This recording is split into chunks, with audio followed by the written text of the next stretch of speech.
Good evening. Wow, plenty of energy in the room. Thank you all for coming. We have a fantastic event tonight and an awesome speaker. So I'm really thrilled to have all of you here, so welcome. I also would want to call out one company, Capsch, which is a large road telematics company visiting Bay Area from Austria. And there are 5 companies which they brought together for this event. So welcome. Funny enough, one of the companies, Dirk, his CEO is a student of John. So as you can very well see, I think what is happening with autonomous vehicle is a global phenomena. And I'm really thrilled to see what John has to say about the history and how this event is rolling up. As we get going, I just want to say a couple of words about Park. Jesse, who is our host for Park, is not here, but very quickly, Park actually engages with a number of companies, both large and small, in a number of emerging technologies, whether it's around mobile, AVs, and biology. So if you are working on any of the emerging technologies and can collaborate with Park, Jessie's contact is down there. Please reach out to her. All right, so with that going, I'll just spend maybe 5 minutes, give or take, to paint the picture and have some lay of the land before I invite John on stage. So I think as we think about autonomous vehicles, in the broader sense, we are talking about solutions both for moving people and moving goods. There is plenty going on in the sector. If you are like me in the sector, every day is a plethora of news from practically all over the world. It's just a quick snapshot. So Uber filed for IPO, but a couple of weeks back, their autonomous vehicle division raised almost $1 billion from Toyota, Denso, and SoftBank, valuing that unit by itself north of $7 billion. We had Chris and Sterling from Aurora on this stage on the panel a couple of months back. Aurora raised more than $500 million from Amazon about a couple of months back also. Plenty of activity around moving people. So Waymo launched their first service around moving people in Level 4 solution in Phoenix last fall. And by some estimates, Waymo by itself is valued at more than $175 billion.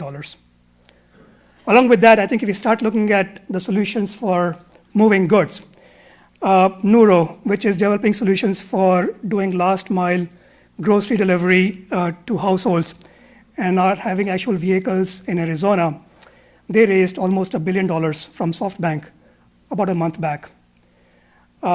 Too Simple, which is developing a not self-driving, but autonomous trucking solution for end-to-end logistics, is valued at more than $1 billion. Point being that there is plenty going on in this sector. If you're an investor, if you are a founder, or even a large company, just to keep track of what is hype or not, it's somewhat hard. But there are some really good companies getting formed here. Beyond that, I think if you start looking at investments, this is a report from McKinsey. Over past 10 years, in the entire stack of AVs, whether it's around e-hailing, components around hardware, sensors, even software, all the way to different sensor fusion technologies. In past 10 years, more than $200 billion have been invested in the sector. Interestingly, more than $120 billion or so were invested in last two years. More interestingly, half of $120 billion went to companies which were raising more than $1 billion. So what is happening here is companies which are big are getting bigger and getting scale. But suffice to say that there is plenty of money which is being invested across the entire stack of AVs, whether it's around moving people or moving good. With that said, I think there is also some reality which is sinking in. And I'll just make a few comments. The chart on the top is by a friend who runs a company called May Mobility, Ed Olson, who is also a student of John. So there's plenty of history here. And what the chart on the left actually is showing the state of development of AVs. And one metric here is miles driven per disengagement before human takes control. So the line on the top is where humans are. As humans, we are able to drive almost 100 million miles before a fatality. The curve which is ramping up is where AVs are, and the best AVs today are at about 10,000 miles. Point being that compared to humans driving a vehicle, AVs are still almost 10,000x off. Even if we apply Moore's law, that the technology will develop at the rate of doubling the performance every 16 to 18 months, at the earliest by 2035 is when that line will intersect compared to where humans are. Having said that, I think if you start looking at public statements from some of the CEOs of the leading companies in the industry, so John Krafchick from Waymo back in November said that truly to go anywhere on AVs might never materialize. Just last month, last month, Jim Hackett from Ford essentially made a case that AVs is pretty complex, and the application space for having a true autonomy solution on public roads, the application for that will likely be very, very narrow. So I think what we are seeing here is a spectrum of things. There is plenty of activity, plenty of billions of dollars which are being invested. As we start looking around commercialization, having solutions on the road, I think we are seeing some tempered expectation and some reality sink in.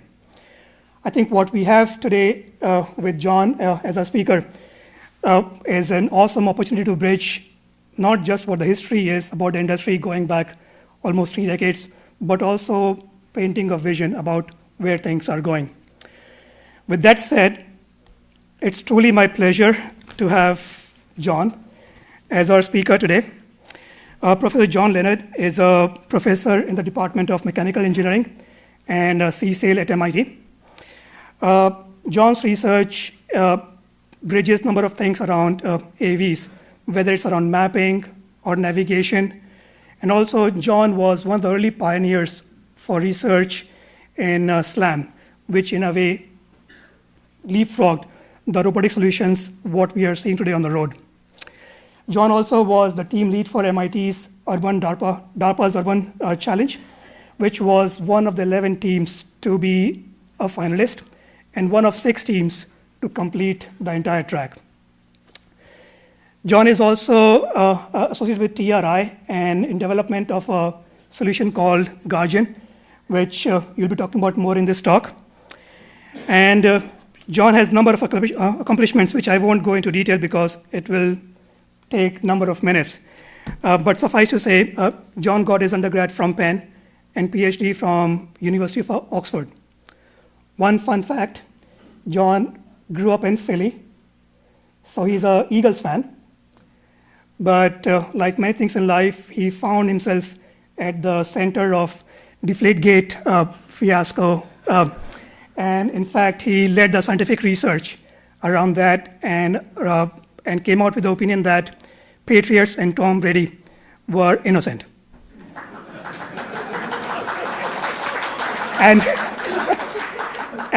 and I don't know of any other faculty member who has an article in Sports Illustrated, but John has around that.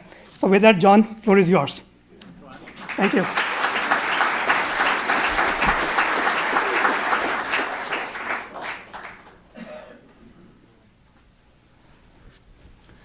Thanks. Slides going to be available later? Sure. Thank you. So By the way, Q&A in the end. I want to thank you all for coming and for especially to Doug and to Nitin for their amazing job organizing it. To me, I feel like the luckiest person in the world, just being a part of the MIT community and being involved with like the amazing things that our students do, and then how they go off in the world and make an impact. I feel truly lucky. And so here is a little sound check video on our DARPA Challenge car, which I'll say a little bit later. Let's see, I'm just going to make sure the sound works, okay? So before we go further, the sound worked perfectly before, but technology. Let's try now. That's better. Okay. So, so that's a vehicle we built in 2007 for the Urban Challenge. This is a vehicle we're building at Toyota today that we hope to demonstrate that we'll demonstrate at the 2020 Olympics in Tokyo. And so, in an MIT context, I wonder if any of you saw this news article.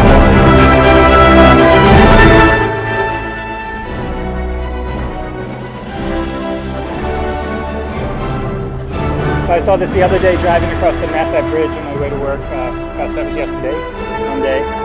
So I love MIT so much that I love the entire fabric of the campus, and I spend a lot of time walking around in different parts of the campus. Don't tell the provost, but I have two offices, one in Building 3 in mechanical engineering, and a small one in CCL, the Computer Science AI Lab.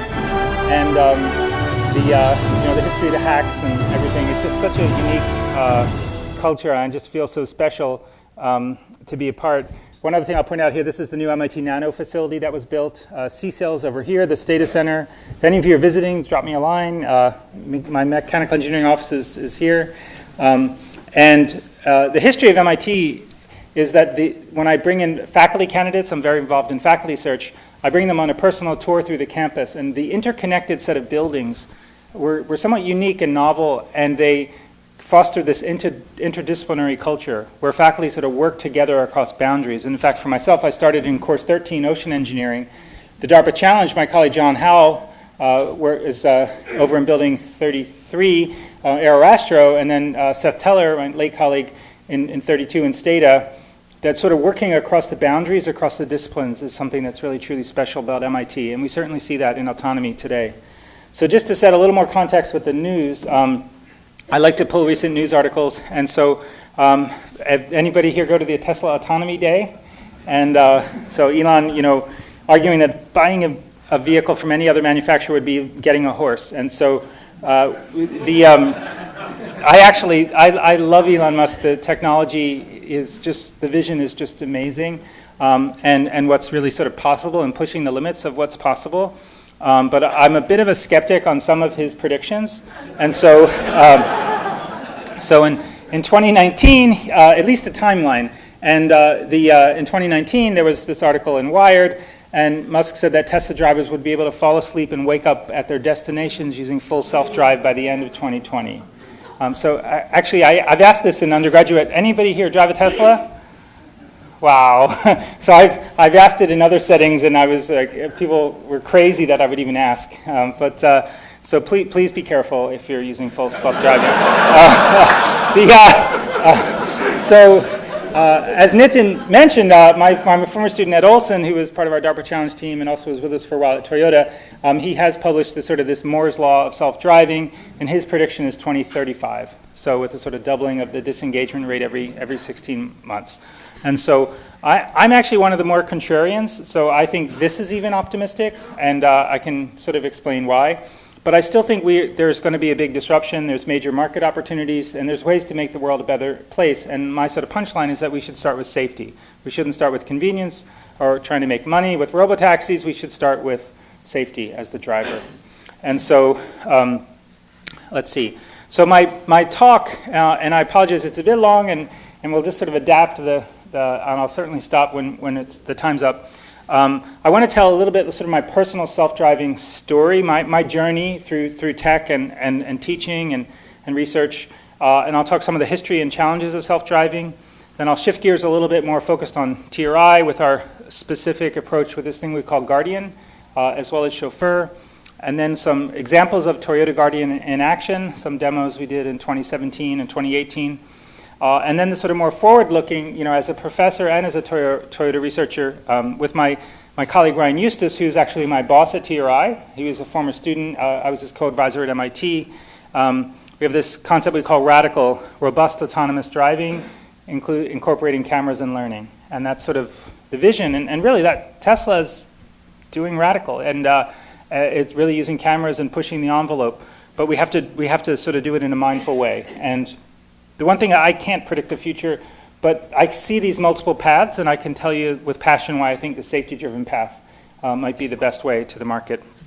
So my background, has anyone here heard of something called SLAM, simultaneous localization and mapping? So they say as a professor or as an academic, once you finish your PhD thesis, you should forget about it and stop working on it. But I'm still working on my PhD thesis 30 years later.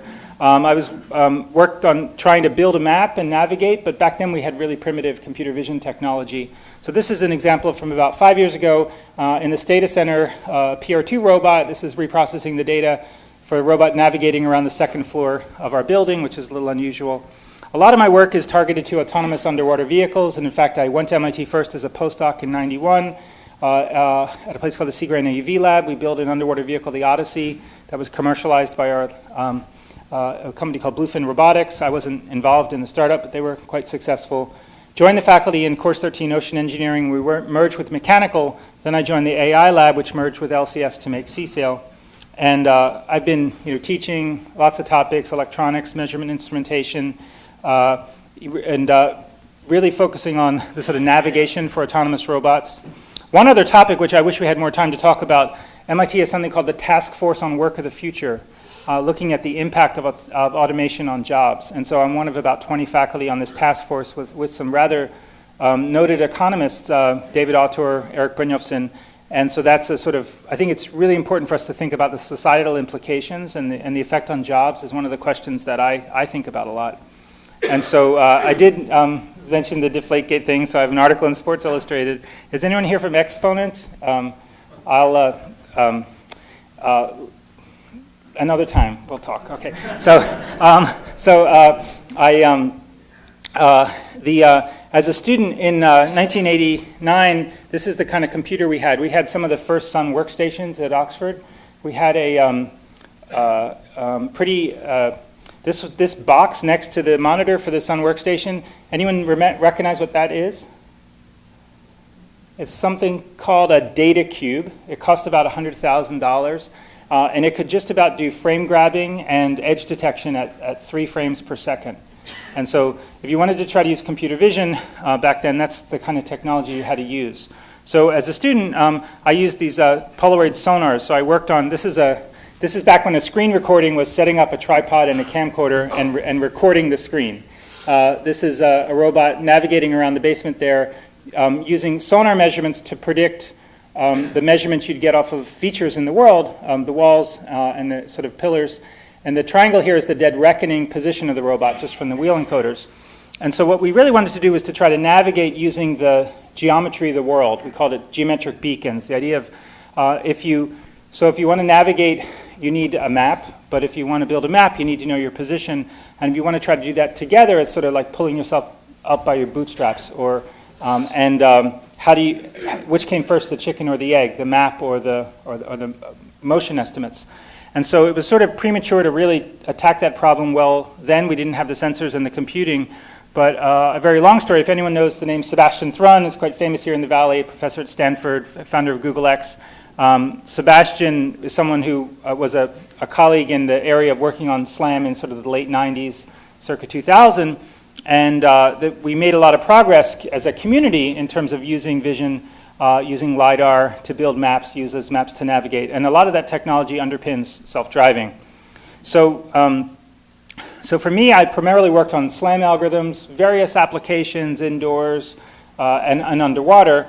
In 2006, we had this opportunity to do the Urban Challenge. And so I was the team leader, but it was really with a pretty amazing group of MIT faculty and students. And so here, so our team photo, I'll show this again later, but just the Urban Challenge, the DARPA challenges in general had this magical way of bringing people together to just throw in like incredible hours, incredible innovation. And it's the sensor we had. So on the roof is the Velodyne laser scanner, the HDL64. It would give you 1 million data points per second. So as a grad student, I just couldn't even dream of data like that. This is driving up the Mass Ave Bridge from MIT to Harvard. And with our eyes, we can make out buildings and pedestrians and cars and the terrain. And you can envision that a sensor like this would be really useful and make things a lot easier. We used a very aggressive motion planning strategy, something called an RRT, if you heard of an RRT, Rapidly Exploring Random Tree. And so the car would build a local map of the world and then try to use probabilistic planning to try to choose its path through the world. And so to make a very long story short, we were one of the teams that finished the race, but we did have a few incidents along the way. DARPA let us finish. And if our strategy in hindsight, we were probably a little too researchy. We probably made things a little too complicated, but we wanted to have a robot that didn't rely just exclusively on GPS and prior maps, but that a robot that was more perception driven. And so, so my colleagues, sadly Seth passed away. John Howe, about 4 years ago. John Howe is in course 16. David Barrett's an MIT alum at Olin College. And we the sort of magic of the DARPA challenge, like this is just us, watching our robot out in the world or replaying a data log after a mission and just staying up late night in the hotel. This is Ed Olson, like students taking charge and like rewriting the code, right before the deadline. And we had a lot of like aggressive things. And so so our robot, we had we wanted to have more computation and sensors than any other team. We didn't want to be computation limited. Seth said at MIT we have a responsibility to sort of live in the future. We need to imagine what's the computation going to be like 5-10 years from now. So we had a blade cluster donated to us from Quanta that had 10 blades, each with 4 cores, which gave us 40 cores. It was 3.7 kilowatts when fully powered. We had a 2 kilowatt air conditioner on the roof and a 6 kilowatt generator from an RV in the back. So it was sort of a thermal disaster. We had 5 cameras, 15 radars, 12 of the 2D SICK laser scanners, and the Velodyne. And we, Carnegie Mellon came in first place, so they got it. So it was $2 million for first place, $1 million for second place, $500,000 for third place, nothing for fourth place. We were fourth place, a very distant fourth place. And if you could look in these pictures, a lot of the folks in these, especially at Carnegie Mellon and Stanford, they were secretly hired by Google to make the Google self-driving car team. And a lot of the startups that were referenced earlier, like Aurora and Neuro, there are people in those photos. So it's sort of like a venture capitalist called me, those pictures are like the oil paintings of self-driving. And it's like, and if you, like, and, but one of the notable things that happened to us, we had a little incident with Cornell. And so, all right, let's check in once again with the boss. So this was that's Carnegie Mellon, who won. This was about 5 hours into the 6-hour race. Second vehicle to and cross the line. We were trying to pass Cornell for 4 or 5 minutes. They were having some bugs with their actuator. They were stopping and starting. Here's 26 Cornell. Looks like they're stopped. And it looks like the 79 is trying to pass and has passed the chase vehicle for Skynet, the 26 vehicle. Wow. And now he's going to, and Talos is going to pass. Very aggressive. And whoa! Oh, we had our first collision. Crash in turn 1. Oh boy. That is, that's a bold maneuver for MIT. So, to try and pass, and I'm sure So it's a bit embarrassing, but this was actually the second robot-on-robot car crash in history. There was another one that wasn't in view of the cameras that we were also involved in. But it was the other car's fault, that one. So this one, so with a self-driving car, you have this amazing recording. You can sort of look inside the brain of the car and sort of see what it was, quote, thinking or what was going on here. So this shows our local map representation. These are the three of the cameras looking forward. And to a human, we can see, okay, there's a car, there's drivable road surface, there's plenty of room over here. What's going on? Now, this was 2007, and computer vision detection of objects was really primitive. And one thing that I'd say at the end is, well, who's heard of Amara's Law? Anyone know Roy Amara? Do you want to say what it is? Or I'll say, so we tend to overestimate the impact of a technology in the short term and underestimate the impact in the long term. And I think that's where we are with self-driving. And just in a mere short 12 years, the technology to say that's a car and that's the road is just, it's just ubiquitous. So, but it turns out they had about 5 bugs. We had about 5 bugs. Ours were probably worse bugs. This is, so just using the LiDAR, our vehicle detector wasn't smart enough to call that a car and think that it might start moving. And it turns out we had a bug in our emergency stop behavior that turned the steering wheel straight instead of turning it to avoid. we had a few different glitches going on. But the critical bug was that, and this was Ed Olson's fault, grad student, anything that was moving less than 3 meters a second wasn't considered a car. And you say, well, why would you do that? Because you need thresholds. All these systems have parameters and thresholds and ROC curves. And if you're willing to let anything that seems to be moving potentially be a car, the trees will look like cars, the K-rails will look like cars, your car will be too scared to move. So what we did is we traded our data logs with Cornell and wrote a paper. So it's actually a 38-page peer review accident report. And we looked at this incident and a few other incidents. And in fact, one of the co-authors on the Cornell side is Dan Huttenlocher. Does anyone know who Dan Huttenlocher? Has a new position now as the dean of our new College of Computing, which I'll talk about later. So, and this is the actual code for any C programmers there, but that if the track velocity magnitude is greater than 3 and it's mature than 8 time cycles, then using it in the sort of car prediction algorithm is 1, otherwise it's false. And so this is why we had the bug. And this is us, like, you know, it was right on Halloween. We had a pumpkin strapped to the top of the car. That's Ed Olson, me, Luke Fletcher, who's with us at Toyota. You know, late nights, looking on laptops, changing parameters, you know, pulling our hair out, and me worrying. But so if you asked me then, I would have said we're a very long way from full self-driving that could, say, take you from MIT to Logan Airport, you know, in the rain. And but obviously something happened. And so I'll just give a brief kind of very Google-focused history. Well, first, before I do that, so that was 2007. And what's happening today, we'll go back to our team photo and the people in that photo. And I picked out some of the examples. So Ed is the founder of May Mobility. Actually, the guy next to Ed, I didn't enable him in shadow here. His name's Yoshi Kawada. He was our motion planning rockstar postdoc. Yoshi is one of the engineers at SpaceX who landed the rockets back on the ground. And so, along with another Core 16 grad, is my understanding. David's also at SpaceX next to Ed. Saratash is a rockstar MIT faculty member who's also co-founder of a company called Optimus Ride, along with Albert Huang. Albert wrote with Ed something called LCM, which is a messaging protocol used in a lot of self-driving efforts. Emilio Frazzoli was a new faculty member.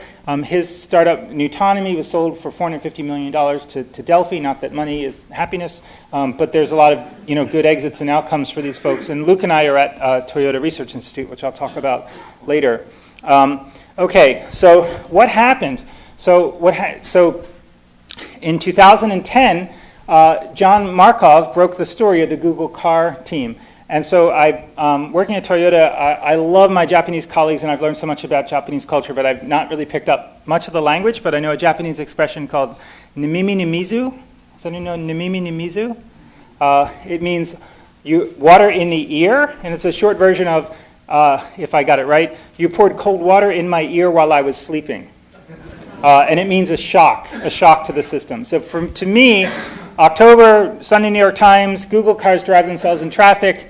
It was like pouring cold water in my ear. I was sleeping, like, what the heck's going on here? And I'd kind of known that Google had hired a lot of these folks from like Mike Montemerlo and Sebastian, Anthony Lewandowski. But John Markov broke the story that Google, back with the Prius prototypes, they'd driven 140,000 miles on public roads without telling anybody. It was just this amazing sort of event as part of the whole Google X moonshot concept. And you just have to give Google credit. I think someone needs to make a Hollywood blockbuster movie about these guys. I think that it's just like a real story for the ages. And I'm just in awe of them. They're just what an amazing project, but it is often misunderstood. So the Google car, and some of these videos might be a little loud, but if anyone saw, does anyone recognize this video on the left? So if you can, it's a guy named Steve Mann, and I don't have time to play the whole thing, but they took him on a ride to Taco Bell. And if you get a chance, watch this video. It got like 5 million hits in a week. The person in the passenger seat is Nathaniel Fairfield. He's still with Waymo, the Google car spinoff, and he's one of their leaders. That was circa 2012. And this video is circa 2014, and it's amazing how quickly Google moved. So they went from the Priuses to the Lexus prototypes. This was the driving in downtown Mountain View, or in Mountain View, and I got to experience the system, and it was really amazing. And then they went to the true car with no brakes or steering wheel. a little while later that they announced in 2014. Roll down your window and order And so I'm burrito. sure Chris Armstrong told you all about this. But the very well. How are you today? to me, it's an amazing research project, and what Waymo are doing is quite stunning. They're clearly far ahead of everyone else. But I think, in general, self-driving is often misunderstood. And there's Chris. He's kind of a hero of mine. And I think it's not a solved problem. There's still a lot of great work to be done. And much of this relates to how robots and technology interact with people. And I'll say some about some of those challenges. So, and for me, I got the chance to ride in the Google car in 2014. And I wrote on my Facebook page, I felt like I was on the beach at Kitty Hawk. The performance of the car was flawless. Now, what I didn't know was that they had remote drivers. And so I don't know the full story. We need some insider to write like a true. But so you've got an operator, a safety driver, and then they also use remote dispatch where they have folks remotely monitoring the cars. Still pretty amazing. This is with one of my grad students, Ross Finman, and he really broke my heart by dropping out of the PhD program. He did a startup with something called MIT Sandbox, where the dean gives students money. He came out to Y Combinator. Startup was called Escher Reality. Less than a year later, he sold it to Niantic Labs, and he's doing Slam for Pokemon Go. So we lost him from the PhD program to you people out here in Silicon Valley. But anyway, so potential benefits of self-driving. So why all the investment? To me, safety alone is the biggest motivator. We have over 30,000 fatalities, closer to 40,000 in the U.S. due to traffic accidents each year. It's over 1 million worldwide. The human error is a huge source of accidents. Beyond safety, you can think about increasing the efficiency of the road network, recovering time lost due to commuting, reducing the need for parking in cities, and you can think about radically new models for how people and goods move around the world. So you really could turn the transportation and mobility economy upside down with autonomy. But I do think there are a lot of questions. And so think about, did the Urban Challenge, we came in fourth, we had these accidents, a lot of great students, some great papers. Then I was actually working closely with Ford at the time, and I was very grateful to Ford for their support. And then Google came along, and sort of big tech moved in. And I was someone that the reporters would Google to say, okay, who can we ask questions for articles? So this is back in 2013. MIT Tech Review did a story. Sorry for the small font, but I was kind of a critic, and I had just come back from a robotics conference in Germany, and I was really impressed by the taxi drivers. But one of the things I said was, there are major unsolved difficult issues here. We have to be careful that we don't overhype how well it works. Now, at this point in my life, I had never heard of this thing called Reddit. And so I was Googling this article to show my mom, and this page came up, the Reddit self-driving car page. And there's this wonderful person named Walkie22Talkie. I still don't know who he is, but he has his finger on the pulse of self-driving, and he's changed my life. But one thing he said is, MIT's John Leonard, for one, does not believe total autonomy is imminent. I do not expect there to be taxis in Manhattan with no drivers in my lifetime. Talk about a Debbie Downer. He's not even 50 years old. And then I said, and I don't want to see taxi drivers out of business. They know where they're going, and at least in Europe, they're courteous and safe, and they get you where you need to be. That's a very valuable societal role. My wife said, what do I have against American taxi drivers? That's another story. But sounds more like someone that's afraid of the technology and has trust issues with machines. And so I do have trust issues with machines. So triggered by this, to defend my pride, I started collecting data with a dash cam for my driving in Boston. And I did about a month of driving. I collected all my driving. So back up. So there's a lot of challenges, technological, economic, employment, you name it. For the technological challenges, I took a lot of dash cam videos of different driving situations, and I'll show you a few of them. And let me, just one quick pause in terms of are folks familiar with the levels of autonomy? So we're not huge fans of the levels in terms of the sequence they sort of imply, but level 2 is where partial automation, where the car, so level 1 is just only 1 degree of freedom is controlled, like old-fashioned cruise control. Level 2, Like autopilot is level 2. You have to be ready to take over at any moment, okay? And level 3 is a system whereby the car will give you some notice. So say if you're on 101 and your exit's approaching in about 30 seconds, the car might say, hey, get ready to take over, but it can't expect you to instantly take over if the, say, system disengages. Level 4, so in the level 2 and level 3, the way we think about it is that you as a human driver are guarding the AI system. You're protecting the AI system. And people are bad at that. People are bad at sort of remaining vigilance. And then level 4, level 5, the human is really only a passenger. And the only distinction between 4 and 5 is it geofenced or is it sort of an unrestricted domain? So when we think about the challenges of self-driving, we need to think about these levels and the different paths. And there's sort of 2 primary paths, the level 2, level 3 path, like autopilot. And then Google have chosen, or Waymo, the more level 4, level 5 path, where the car's doing all the driving. But I believe there are challenges on both paths. And so going back to the story with the Reddit user and saying, okay, I'm going to collect my commuting in Boston. Do any of you remember driving in Boston? If you know? And this was not a dash cam footage, so I could get different. This is on a bitter cold day, February. It was 7 degrees out, I think. I was driving some 7th graders to school. If you look to the right, traffic's backed up as far as you can see. And if you look to the left, cars coming pretty fast. And there's some occlusions, a mailbox, a tree, telephone pole.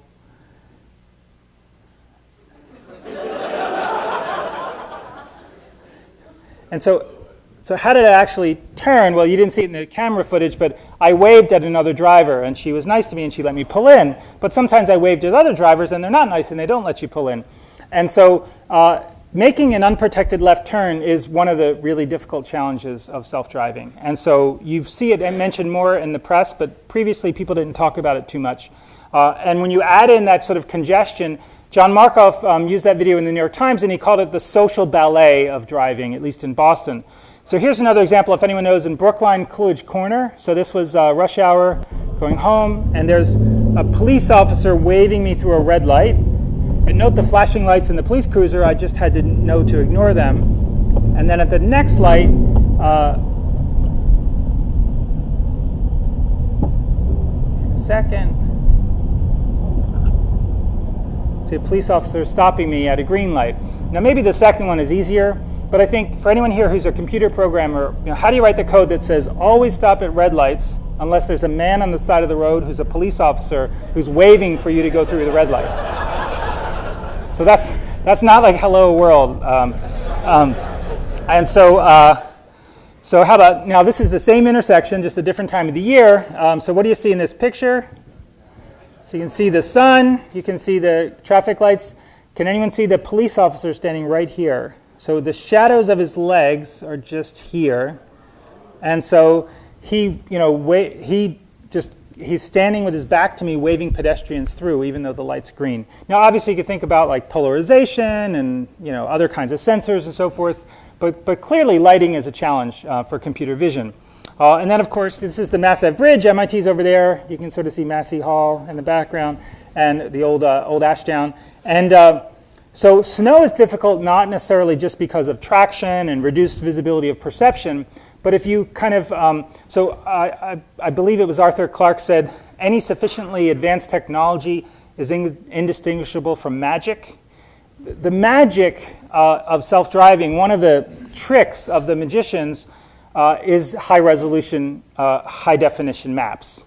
And so the way the cars position themselves to very high accuracy is using very precise maps and matching the current sensor data, say from a LiDAR, to the prior map. And that enables, say, Google, for example, they've said that they can get localization, positioning error down to a few centimeters by using high-resolution maps. So this is an example of that video I showed earlier going through Mountain View. And obviously, they're deviating around construction cones. It's pretty impressive. But Google make a map in advance, and then a human checks the map and says the map is OK. And then the car can localize itself very precisely by matching laser scanners to the data. Sebastian Thrun did a demo of this 20 years ago at the Smithsonian Natural History Museum. They had a robot navigating around with kids and people, and it was quite remarkable for its day. And the trick that they used is they had an upward-looking camera that matched the camera image against the ceiling lights, the sort of structure. It's the same sort of thing now, but looking down. But what if it's Boston and it's been snowing, and my high-resolution map is useless because the road surface is covered with snow? You take away the precise positioning, then you take away the ability to drive, across Mass Ave with no divider. It's hard. And so, to me, the big challenges going forward are maintaining the high-resolution maps that nearly every company uses, dealing with adverse weather, interacting with people both inside and outside of cars, crossing guards, pedestrians, and police officers, and then getting really robust computer vision algorithms. Now, obviously, there's been a revolution in computer vision with what you can see with sort of things like semantic segmentation, object detection. But still, ROC curves keep me awake at night. I mean, you need trade-offs between detection and false alarms. And so the big question for level 2 and level 3 is, as I said before, is can a human be ready to take over? So for any autopilot users, have you ever had a disengagement when you didn't expect it, where you had to just sort of take over? Now, I realize I don't want to be too anecdotal with like serious social science, and there was a recent MIT study by some folks in the Age Lab that we could get into a side conversation about in terms of using autopilot and engagements and so forth. But in general, the accepted wisdom of many decades of research by people like Tom Sheridan and so forth is that vigilance decrement is an issue with monitoring an AI system. And so the example for level 4 is the car has to do 100% of the driving. So it needs a perfect detection rate with an extremely low false alarm rate. And that's really hard to get both of those together. And if you look at the history of the Google car project, so, well, let me say two things. So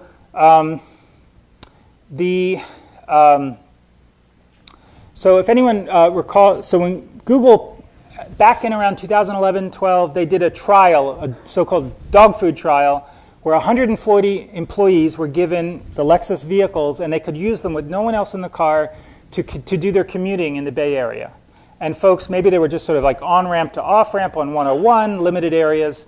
And it was pretty stunning that Google did this trial. It showed how aggressive they were in trying to get to the market, but it was a level 2 type concept where the driver had to pay attention. And so over the years, Google has said a little bit more, like information comes out in 2014, 2015, 2016, 2017, a little bit more about how users misuse the system.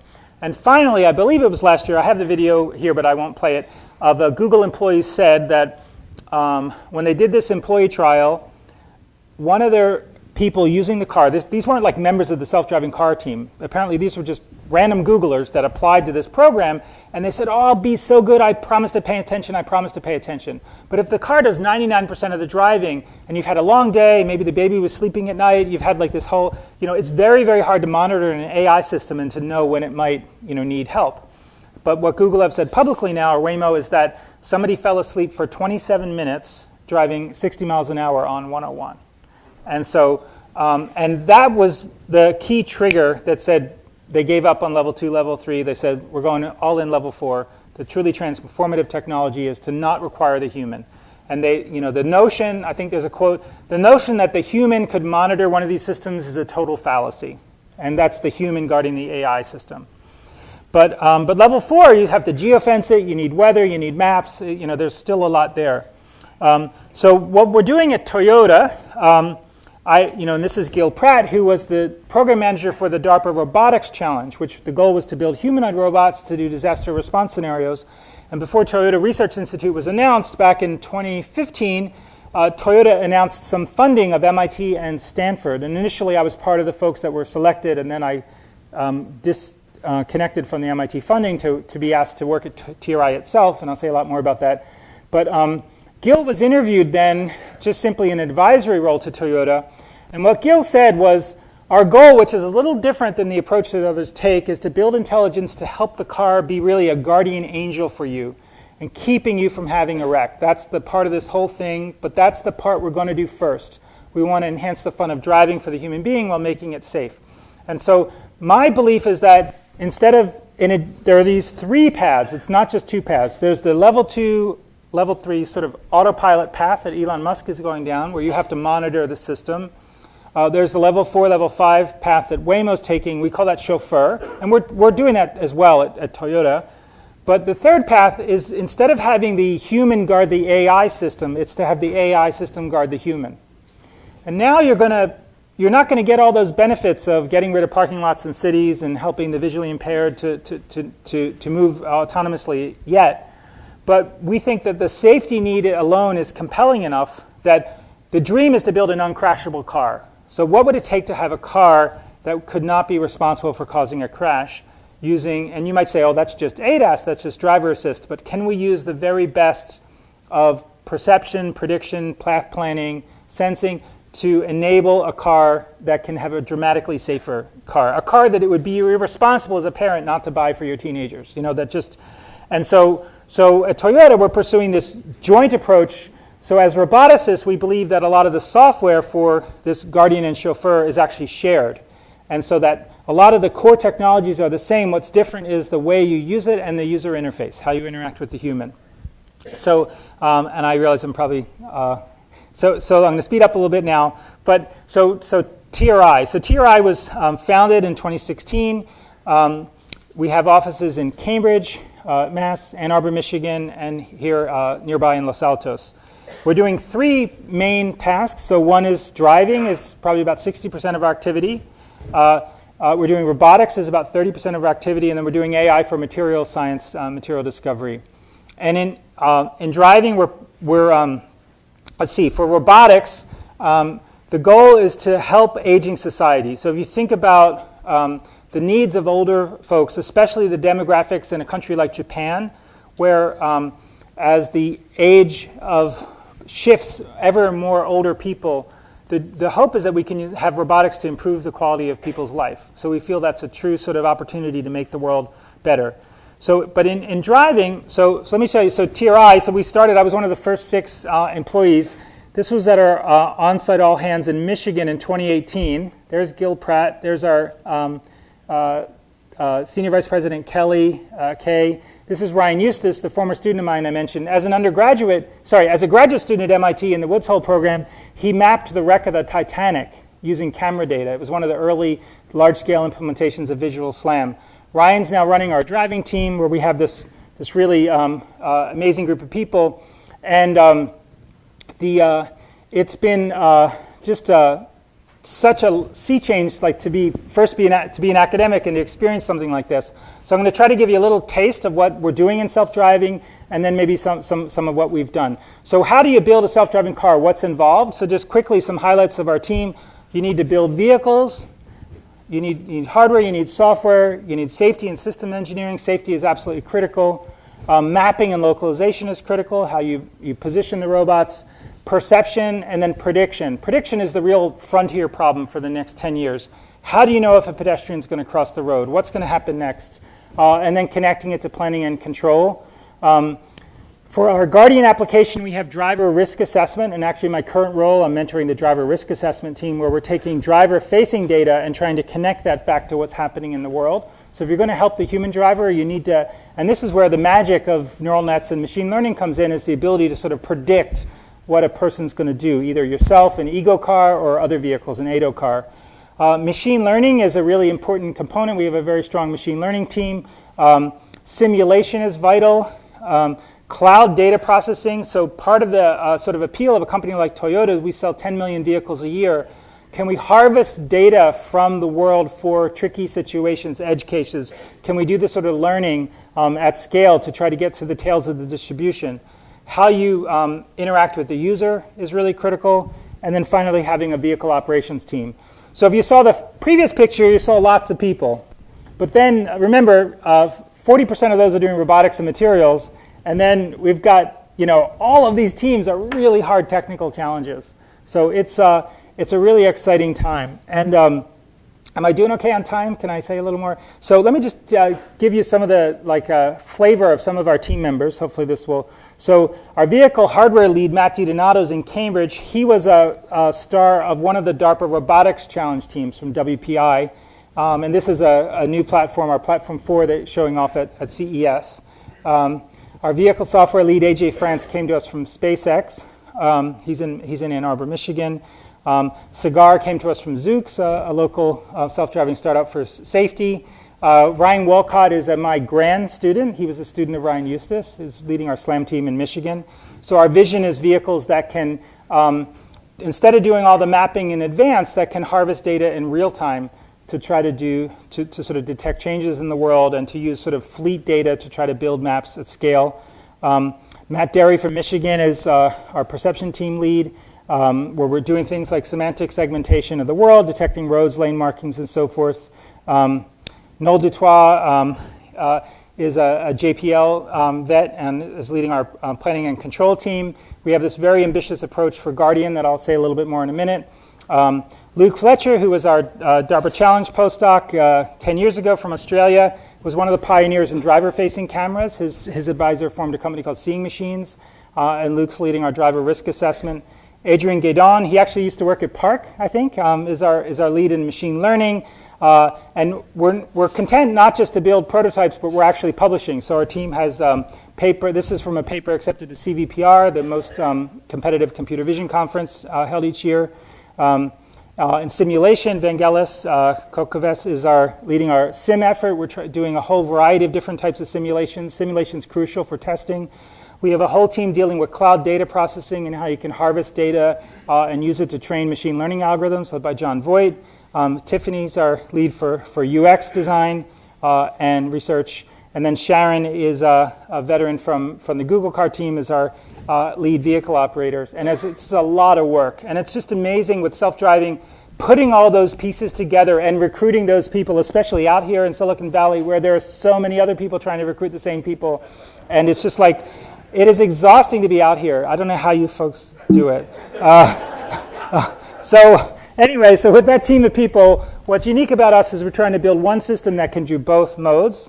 And so Chauffeur is the sort of geofence level 4, where the car will do all the driving. And so fully autonomous, engaged at all times. And you can imagine a sort of staged commercial release. If you start with mobility fleets, one of the big questions is privately owned vehicles versus shared fleets. And for privately owned vehicles, you have to hit really low cost targets to make it cost competitive. But you can start with a shared mobility fleet where you can amortize the cost over time and use for Chauffeur. But Guardian is an application where we want the human driver always engaged, but the vehicle will monitor and intervene to help prevent collisions. And in comparison with sort of current active safety systems, for example, Toyota's been a leader in automatic emergency braking. How do we get that sort of more magical predictive component where the car can use maps, can use long-range perception, superhuman perception to try to anticipate and prevent accidents? And so, so with Guardian, we believe that we can deploy first with a twin goal of saving lives, but also enhancing human driving. And in the history of AI, there's sort of this debate about human replacement versus human augmentation. And I think that we need to be the master of our machines. It shouldn't be vice versa. So it's a bit of a long story, but I'll tell you a little bit some of what we've done with Guardian. So, I'm very blessed to have three boys, and our youngest is now 12, and next month's 13. And I have pictures of him next to the DARPA Challenge vehicle in 2007 when he's in the baby stroller when he was 1. And so I brought him to TRI and I said, hey, do you want to see our self-driving car? And he said, Dad, you've seen one self-driving car, you've seen them all. But I said, but ours is different. And so this is what's different about our car, is at least some of them, we have 2 steering wheels. So to test Guardian, we built a dual cockpit vehicle where we can effectively have 3 different systems. We have the conventional human safety driver, always in control, ready to take over at a moment's notice.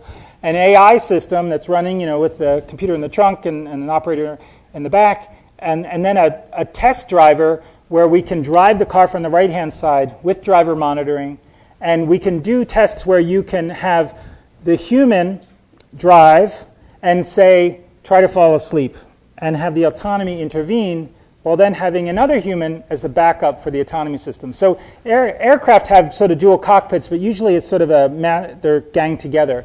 I think this is sort of a novel sort of setup for autonomy testing. So what I'm going to do is, this was our sort of work in 2017. This is our Platform 2 prototype. And this is on a closed course in Texas. I'm going to show you a little clip of a test we did with Ryan driving in the passenger seat. Now we're going to demonstrate our Guardian system. We're going to emulate what happens when a driver falls asleep. Guardian can tell by using a camera that's part of the dashboard. The camera can even see through sunglasses in order to see what the driver's eyes are doing, or if their head is moving into a position that indicates they're not paying attention. So Ryan, whenever you're ready, why don't you go ahead and pretend to fall asleep. And now Guardian has stepped in, it's driving the car for you, and now it will offer at some point to give it back to you. Why don't you go ahead and take it now. One of the most frightening things that can happen on the highway is when a car in front of you switches lanes to avoid debris. You have very little time to react because your view is blocked by the car in front of you. We have sensors that can see significantly better than a human driver can see. The Guardian is going to take over where a car switches lanes in front of us in order to avoid debris. Here that car switches lanes, Guardian decides we have to switch lanes also, and we avoid having a crash. Now Guardian has offered to hand back control, and Ryan has taken control back of the car. So this is So today you've seen demonstrations of two basic technologies that the Toyota Research Institute is doing research on. This is all part of TRI's work to eventually build a car that can never be responsible for a crash, regardless of what the driver does. Relatively simple scenarios in terms of closed course, not a lot of environmental complexity, but that user interface and having the ability to have the car take over and then offer it back. And so we came up with a system where you can tap the brake pedal to sort of take control back to the car. And if you can experience it, and my one regret is we just haven't had an ability for more people to experience it. Now we're going to demonstrate. It really is quite powerful. But what we've done in 2018 is, so that was just discrete sort of transition, either human in control, robot in control. But our vision is that something a bit more like sort of the blended envelope control you get in aviation, where you have a notion of a sort of safety envelope, and you can still sort of be the human driver. So what we've done is using the dual cockpit platform. So we have this thing we call envelope control. If anyone knows Chris Garrity's at Stanford, he's a pretty amazing professor, and we've hired quite a few of his students. The goal is to sort of use your perception and your knowledge of the road to define a sort of safe envelope and have the human driving, but then to be able to intervene to keep the car safe. And so under the hood, there are some pretty sophisticated control algorithms that basically use sort of a model predictive control to blend the human input and then inputs from the safety. And so we did some closed course testing this year in Michigan, and just to give you a little flavor of the examples of some of what we did. And it's hard to sort of convey in a video without really experiencing it. But we can, what the blended control does is say I'm driving and I want to try to hit these cones, the car won't let me hit the cones. And so it basically just defines a sort of a system. So imagine if your car just wouldn't let you hit the guardrail. You know, to me, Guardian's about three things: stay on the road, don't get hit. Stay on the road, don't hit things, don't get hit. If you could do that, you could take off a huge swath of accidents. So, so let me show you a few scenarios here. And so this is a look sort of under the hood in terms of how the software works. With the envelope, the system can sort of define this sort of green field as the safe region that gets sort of clipped down as the cones get perceived. And then it can interact with the control algorithm to effectively blend to keep you into that safe space. So there's actually quite a lot of sophisticated work in the simulation and the modeling of the dynamics of the vehicle and the human interaction, and then coupling that back to a control algorithm. It's a really wonderful way to use a lot of great undergraduate and graduate level knowledge from places like MIT and Stanford. So let's see, another example. So one of the most compelling examples is we have a slalom course.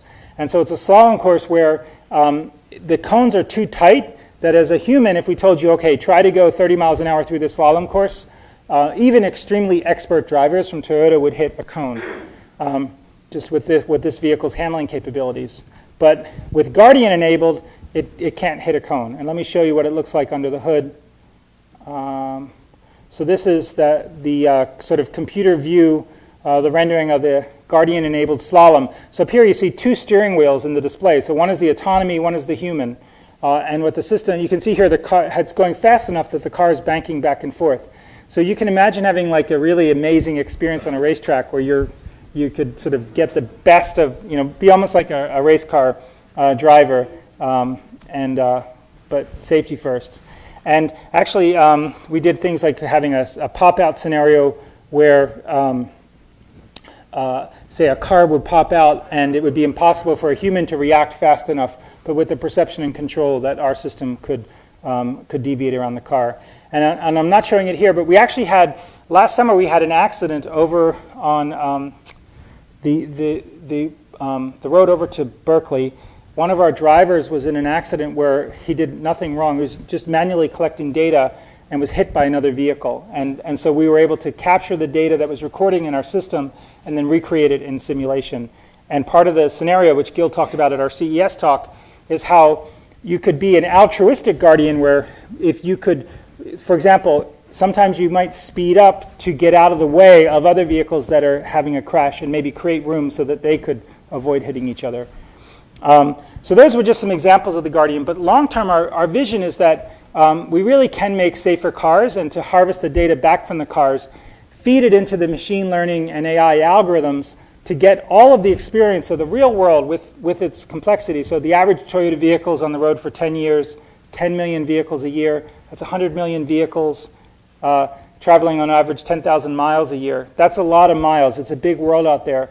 And by using the safety application, can we get out there into the world to capture data for near misses and incidents where we can use that to then do resimulation and train algorithms that will then prevent and make those accidents not occur.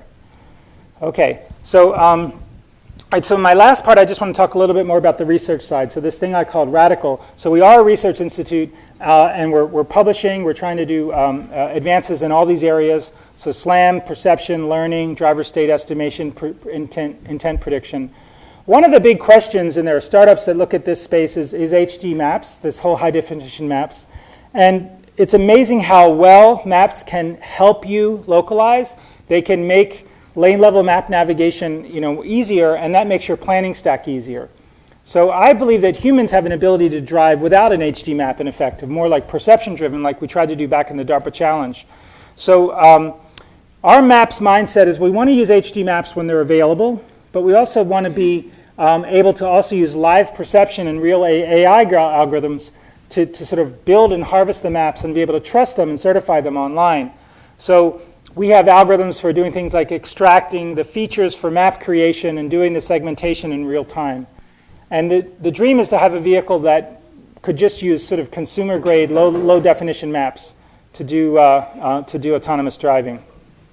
So we're putting a lot of effort into mapping, and one way of looking at it is that Chauffeur uses HD maps in limited areas, but for Guardian we want to use standard definition maps, but try to operate over much wider areas. So can we learn over time and build up our own HD maps by using data from customers? And so we have lots of examples of using vision and so forth with our maps. These are some examples of some of the work of our SLAM team, which is in Michigan and California. Okay, oops, oh no, PowerPoint. Do you remember me saying I didn't trust machines? So I'm sorry. There's not too much more, but let me try to get rebooted. I do have a lot of videos, and I think that was...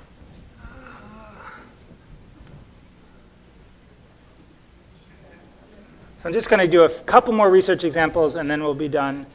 And then questions? Okay.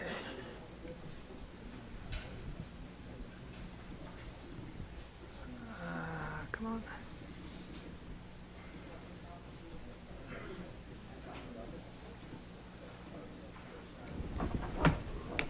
Okay.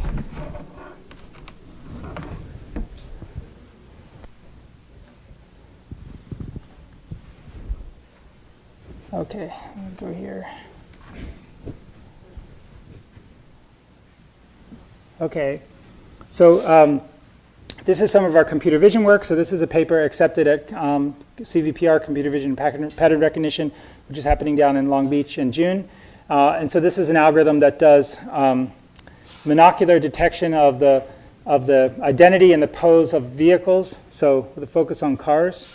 And it uses a very clever algorithm to get, so with monocular cameras you don't get scale. So what we want to get is the XYZ, roll, pitch, yaw, and the bounding box dimensions and the scale of the objects. And we can do this all in one nice framework that achieves really strong results. And so that's an example of some of the work you do as a researcher at TRI. Our team entered something called the Panoptic Segmentation Challenge and got second place last year at the ECCV conference, where the computer can basically sort of figure out what's where in the world.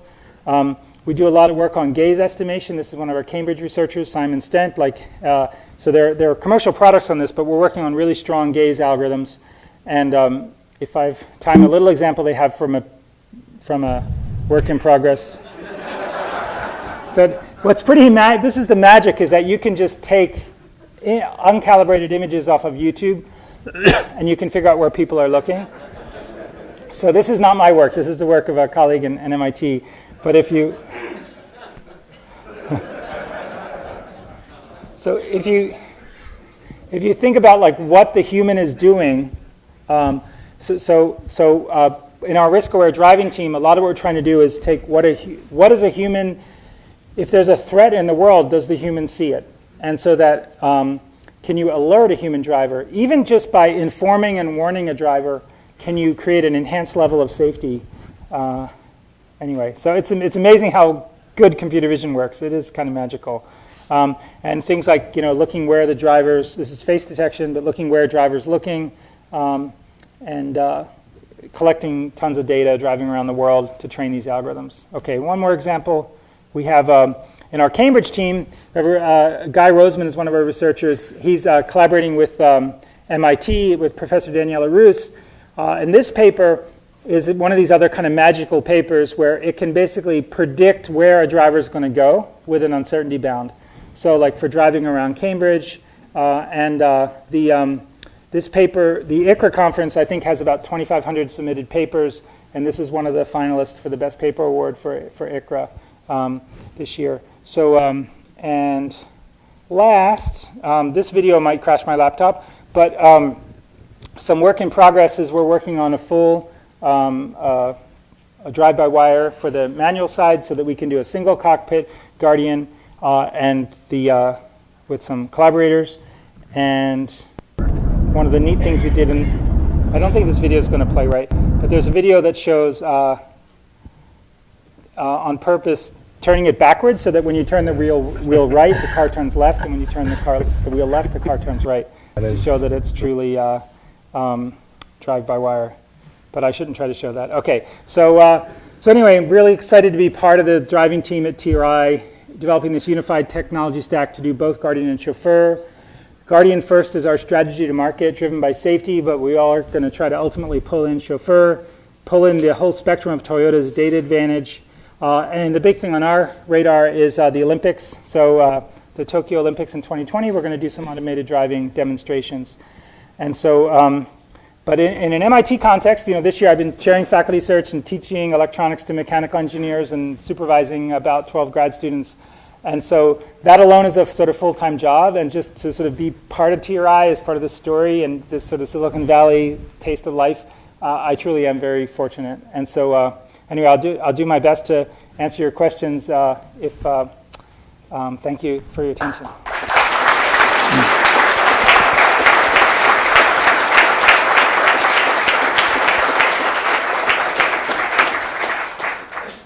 So thank you, John. I think we have 2 mics running around. So we'll call people. Start back there.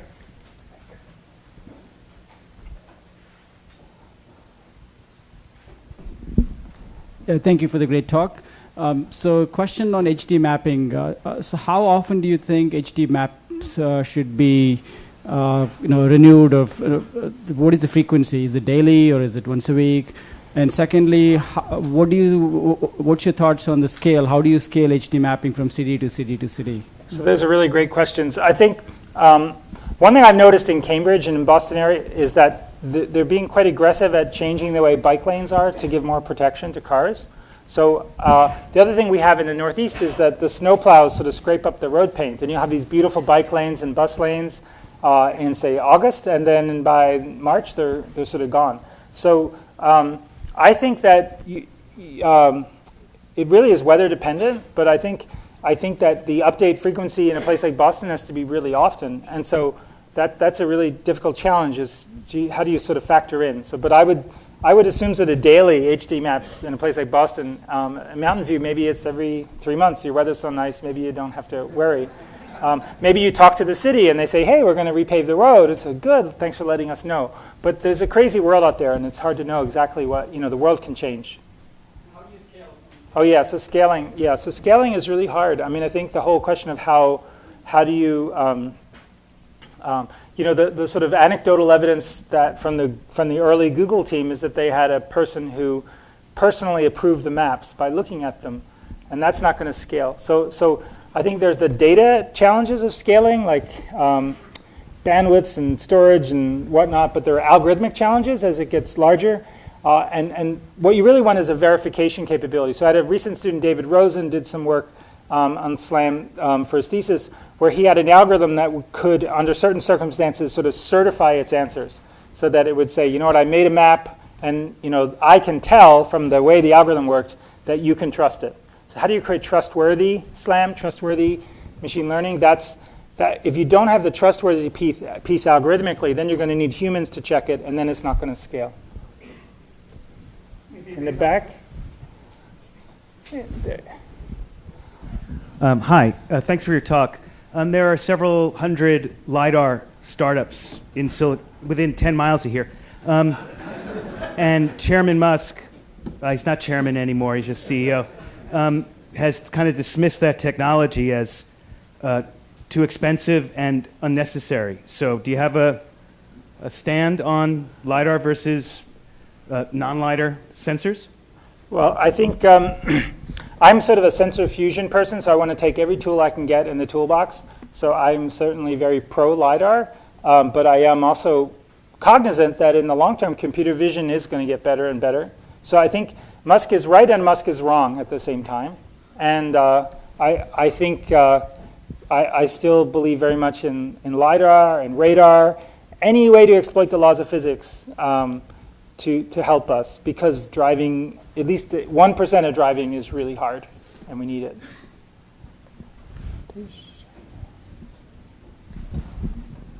You haven't mentioned vehicle to vehicle. Would you see where that fits in?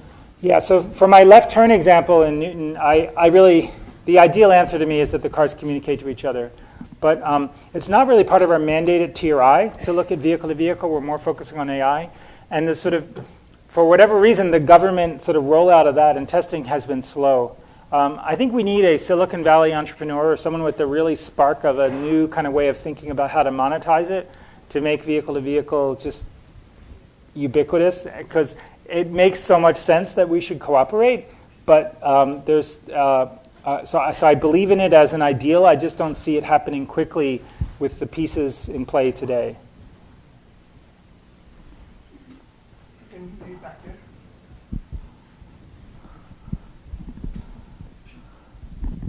What is being done for the car to recognize the road conditions? So you might come up to some sand, or it's not frozen, looks frozen, and so that you stop in time, start braking in time in inclement weather. Right. I can't. I guess I don't have a sort of real informed answer on that one. Just that it's hard. I think we need to, like different types of physics of sensing, but certainly things like black ice are hard. I just don't know. Actually, that's a really hard one. But ultimately, the dynamics and control algorithms can operate so much better if they can estimate, say, the mu of the road surface. So I think there's a win there if you can find the right sensor.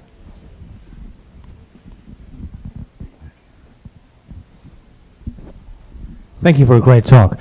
So in aviation, there is a minimum equipment list. You need 5 instruments in order to fly VFR, under visual flight rules.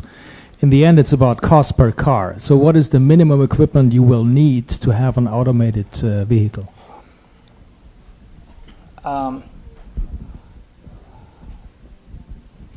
That's a great question. I think it's an interesting way of looking at it. Certainly we can learn a lot from aviation, but it's not a question I've asked myself before.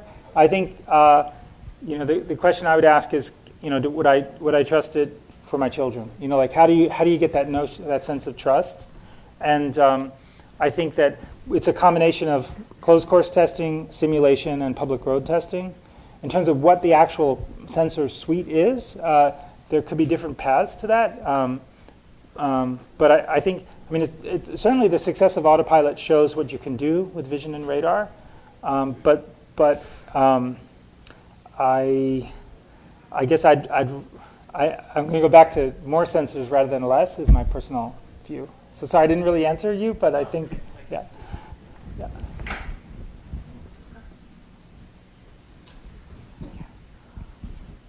Thank you, Professor, for sharing with us. The Guardian was really impressive. If you don't mind, can you further share what is the involvement of the remote control or the telechoice? Well, let's see. So we don't have a remote operator for the Guardian. It's an autonomy system running in the car. So everything runs on the car. There's no external communication. And we place a very high priority on having trained safety drivers, as is part of our culture. But I think, it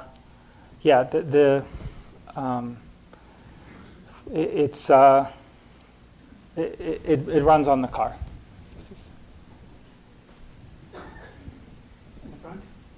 I can just speak loudly. So automation increases the amount of experience that the brain has with situations. So there's I guess, negative correlation between automation and development of intuition.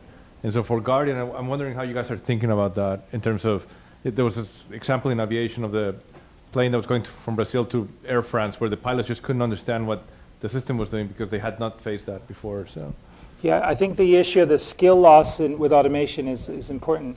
That's why, having the sort of human driving that only gets augmented, and you could have different models where it's augmented more continuously, giving a sort of general blend, but versus something that's more of an emergency situation only.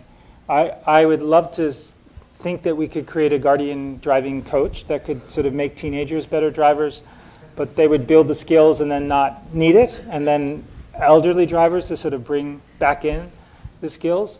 But sort of skill loss is a huge challenge, and the aviation examples. I have a colleague, Professor David Mindell. He'd be a wonderful person to speak to you. He has a startup called Humatics that's doing like humans and robotics. They do like RF positioning, but also this sort of human model, human interaction, and he's a pilot and in Course 16 and thinks about these issues. So Dave would be he has a great book, Our Robots Ourselves. He talks a lot about, he has a whole chapter on the Air France tragedy.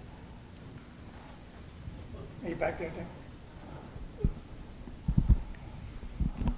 Tim? How much voice of customer work do you do? So, like, what do you guys see that customers want to buy? Let's see.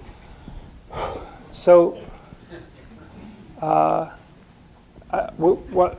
premise is that customers want safety, and they want the fun of driving. So, our president of Toyota, Akio Toyota, is a trained race car driver. The whole story this year, the Supra. I don't have like that informed connection to sort of marketing, but I think that people want safety and fun to drive. And I think there's a whole question of like companies like Toyota, like TRI was created for Toyota to sort of respond to the threat of a company like Google. And if, the sort of the big tech coming into the traditional sectors, you might say, Elon Musk might say, well, those, old-fashioned, sort of approaches. But it's actually really hard building cars. And Toyota has this incredible expertise at building cars. And so I have a great faith that my Toyota Motor North America colleagues, they kind of know what customers want. And so we're I trust that if we can deliver this safety benefit, that they'll connect it to customers. Mark, back there.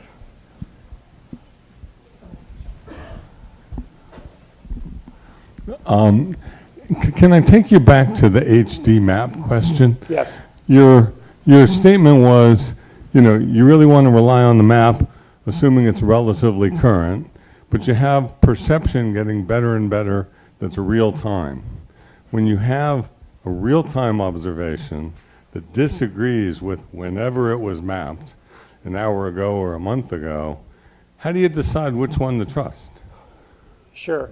I think that whole, so one way I think about, as a roboticist, I think about, and I wrote this in my thesis, that you think about an architecture where you're predicting the expected and explaining the unexpected. And the magic of the Google car solution circa 2013 was that the HD map let them handle the sort of the expected of, okay, we're in our lane, and then predict exactly where the traffic light's going to be, et cetera. So if your predictions don't match your observations, at a minimum, you need to sort of call out that discord and sort of alert the safety driver or pull over or whatnot. But as the perception on board gets better and better, I think our vision is that we would be comfortable to supplant the prior map with the real-time perception if we have enough trust in that real-time perceptual data. And so, but that whole issue of that sort of matching the expected and the unexpected, a lot of the job of a Google safety driver circa 2014, my understanding is to make sure everything's okay, detect the unexpected. I was blown away that the car crossed the Caltrans tracks. That's a pretty big deal for a robot to cross the train tracks. And I just can't imagine that the human operators weren't sort of just making sure everything's okay, if that makes sense. So how do computers get that ability to do exactly that, to sense that difference and do the right thing? That's really hard. That's why it's still research. So that relegates HD maps to the short-term transitional strategy. Yes, I think so. Or it might depend on the operating area. Might depend,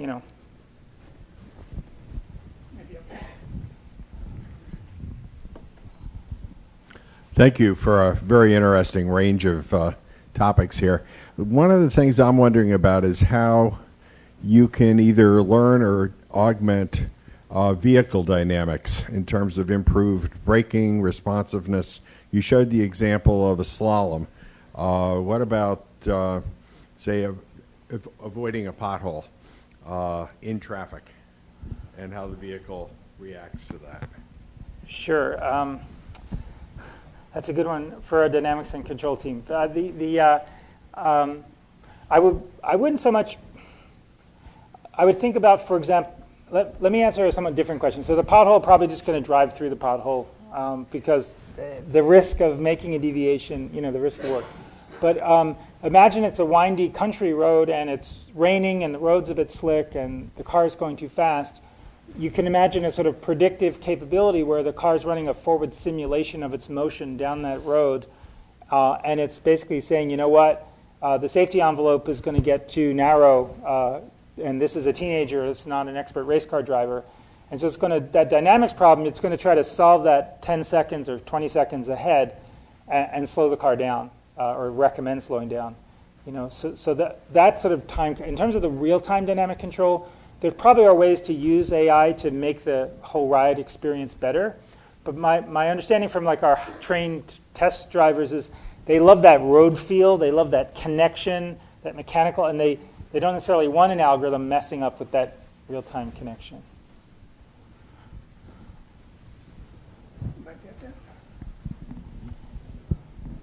Hi, are you developing Guardian with the same sensor stack as Chauffeur, or do you have a reduced sensor stack for Guardian?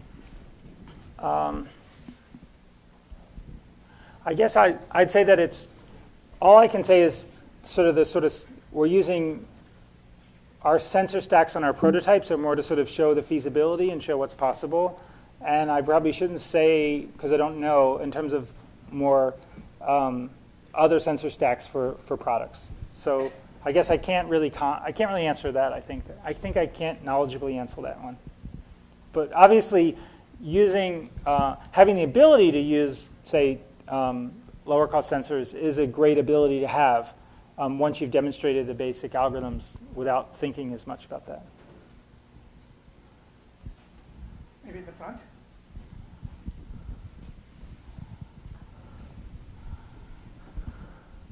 So the whole reason why people say that level 4 driving is a long way off is you cannot trust those algorithms 100%. But at the same time, you seem pretty confident to say, hey, I'm going to build the Guardian system, which is going to take over from the driver to protect him. So how do you rationalize the two of them? I think, hey, the level 2 approach makes more sense. Sure. Well, obviously, everything needs to be done with care and with caution. But one way of looking at it is on an ROC curve, you have probability of detection and probability of false alarm. And so if a level 4 car needs to hit both targets, whereas, for example, in active safety today, even a system that doesn't address all scenarios, it can still do good. And so the system might initially be more of informing or warning the user, or it might not need to address all scenarios initially. So I think it can come in more. I believe there's a more gradual adoption path, if that makes sense. Don't you get the same problem because the car takes over, gets into a crash, and suddenly you're liable. Whereas in level 2 situation, you were never liable, but you still provide the customer value. That's the whole reason why nobody moves to. Everybody's so afraid to move to level 4 is. Well, if you look at, I'll just look at, say, AEB, emergency braking. That through very careful testing, these systems are tuned and they're deployed in a way where they're deployed at scale successfully. And so if you think about the evolution of those capabilities, I think it can be done. Let's see. Maybe the center, the green shirt. You guys have great endurance. Maybe we'll take 2 more questions. So have you ever thought about just reading the tags off the road instead of just trying to guess what the marking is, where the bike lanes is? If you just put the RFID tags or something just inside of the road and just read them, it's going to be weatherproof and it's going to be 100% reliable. So you could deploy infrastructure like like beacons on the side of the road? No, you still have to deploy the V2V or V2X infrastructure anyway, no matter what. But just reading the tags off the road. So you just put the tags on the road and just read them with the car. Sure, but I think someone has to do that, I guess. Is the government or someone? No, just if you imagine the cost of the tag is about 2 cents. Yep. If you put it on the road, it's just not going to cost you anything because you already have the markings on the road. So just put it inside and just read it through. Okay, maybe. Yeah. So I think let's have a last question. In the front. Yeah. Thank you very much for your talk. You've seen the progress for many years now, and you've got a plot of progress with time, and it looks like maybe it'll get better than humans in 2035. But what's your opinion on how that curve might be changing due to the progress of the last few years with new ICs, neural networks, artificial intelligence, deep learning? Might that curve be changing? I think the curve could be changing. I'll just go to Meyer's law to the last thing. Is, if you're dealing with exponentials, then the extrapolation is different. But I think the curve. I know that things are that there are these, but I'm still at heart I'm still a skeptic that it's just so hard to do it, and so that's why I'm sort of thinking like a 20-year time frame. This is my personal, not like on behalf of any other. Versus, it's not going to, even with all the success in deep learning and the better chips, it's not going to happen next year. I think with that. Sorry. No, I just had to end on a downer. Thank you, John. My pleasure.